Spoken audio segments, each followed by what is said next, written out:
When the world raced toward all-electric cars, few expected Honda to shake the industry with an engine that feels like the future without being fully electric. Yet in 2025, Honda unveiled a hybrid system so advanced that experts say it could stall the EV revolution. No charging hassles, no battery anxiety, and performance strong enough to rival both petrol cars and EVs. Honda's hyper-hybrid claims to deliver it all. But is this the innovation that will keep millions from switching to electric? Today, we uncover Honda's new hybrid engine, its secret technology, and why Tesla and BYD should be paying attention. Every revolution starts with a dreamer, and for Honda, that dreamer was Soichiro Honda.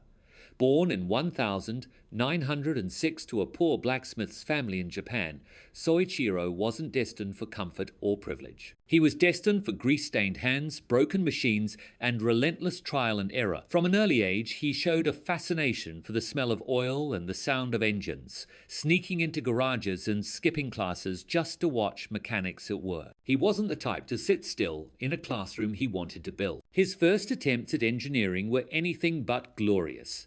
He started out making piston rings, only to face failure after failure. Factories rejected his designs, investors turned him away, and at one point his small workshop was even destroyed by bombs during World War II. Any ordinary man might have quit, but Soichiro Honda wasn't ordinary. With scrap materials and an iron will, he rebuilt, often working through the night.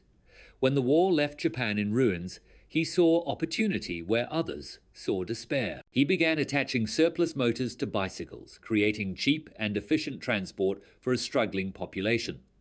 That small idea was the spark that gave birth to Honda Motor Company. From there, the company's rise was meteoric.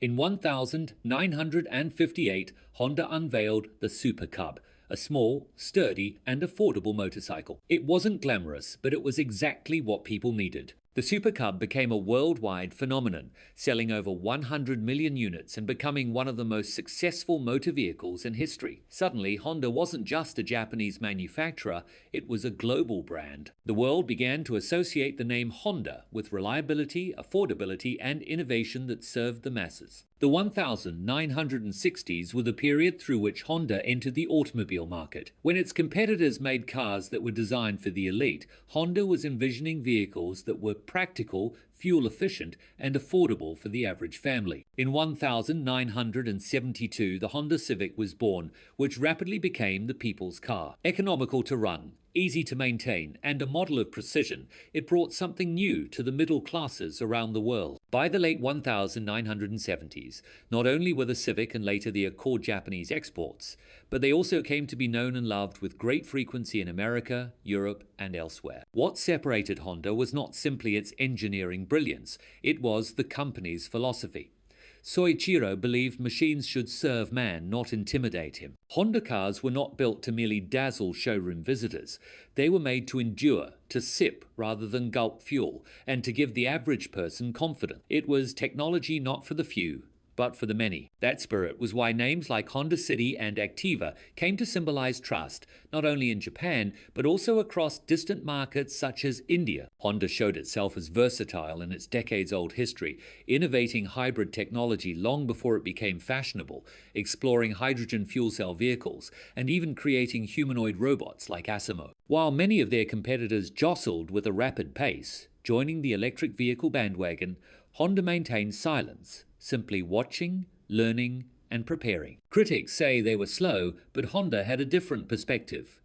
Why rush into the race if the track isn't ready? And here it is, the moment of patience and measure. From the dust of the war to the glory of the Civic, Honda has built a reputation for practicality and resilience as well as trust. It is not surprising, therefore, that when such a company launches a new technology, the world pays attention. And this time, what Honda has unveiled isn't just another engine, it's a hyper-hybrid system so advanced, it might force the entire EV industry to rethink everything it thought it had already won. When Honda finally stepped onto the stage with its latest creation, it wasn't just another hybrid. The company called it a hyper-hybrid, and the auto world quickly realized this was not marketing fluff. When Honda finally stepped onto the stage with its latest creation, it wasn't just another hybrid.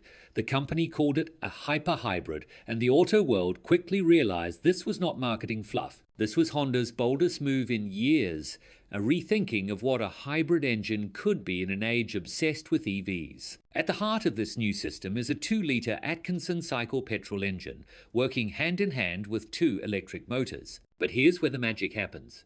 Instead of one motor struggling to balance performance and charging duties, Honda split the tasks. One motor drives the car, delivering instant torque and smooth acceleration, while the other is dedicated solely to keeping the battery charged. That separation means the system doesn't overload itself, and the car feels seamless whether crawling in city traffic or overtaking at highway speeds. Traditional hybrids often force the driver into compromises. Switch to petrol for power, switch to electric for efficiency.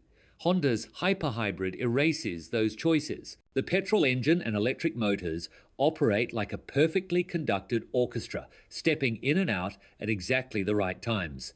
Most of the time, you're gliding silently on the electric motor. But when you need raw muscle climbing a hill, merging onto a freeway, or pushing past 100 kilometers per hour, the petrol engine joins in. Together, they produce a solid 184 horsepower, enough to handle highways without breaking a sweat while still delivering city smoothness. From where it began to drop jaws, fuel efficiency goes between 20 and 28 kilometers per litre in real-life scenarios, not just in the lab. Diesel-like mileage in a petrol hybrid without the hassle attached to charging and getting to a charging station is possible. While EV owners compute the cost of charging and worry about range anxiety, Honda continues the run. The battery charges itself as you drive, both from the secondary motor and Honda's advanced regenerative braking system, which collects more energy from stopping than older hybrids ever could. And now, driving comfort.